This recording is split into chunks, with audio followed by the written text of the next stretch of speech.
Israel has conducted hundreds of airstrikes inside Syria since the collapse of Assad's regime on December 8th. Israel's goal, to destroy the former regime's military capabilities and prevent them from falling into the hands of Islamist extremists who could pose a threat to the Jewish state. Israel declared last week it had achieved total air superiority over Syria, and many world leaders rushed to condemn the Israeli military for its actions. But the new de facto government formed by Syrian rebels seemed indifferent, until now. The leader of Hayat Tahrir al-Sham, Ahmad al-Shara, who played a key role in toppling Assad, said on Saturday that Israel had crossed red lines and had no more excuses to carry out airstrikes in Syria. Al-Shara, known as Abu Mohammed al-Julani during his al-Qaeda days, appeared to indirectly provide reassurance to Israel, saying that Syria, exhausted by years of civil war, would avoid getting dragged into regional conflicts.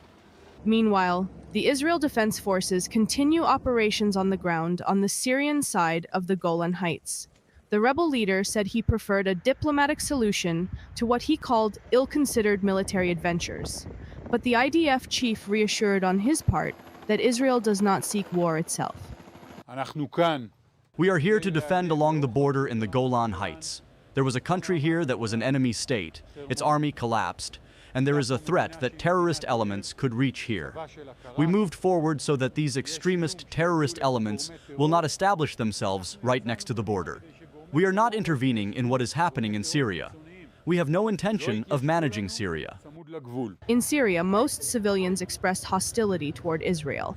But this surprising video circulating on social media shows Druze villagers in Syria's Hadir calling for the community to be annexed to Israel, calling it a lesser evil compared to living under Islamist rebel rule.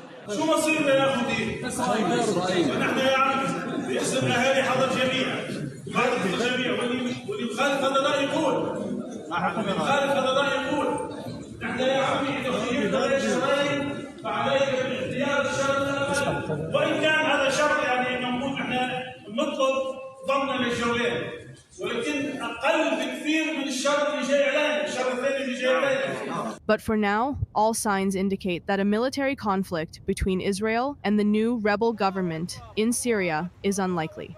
Israel continues to stress that its military presence in Syria is temporary, and Prime Minister Benjamin Netanyahu has indicated readiness to establish relations with the new Syrian leadership.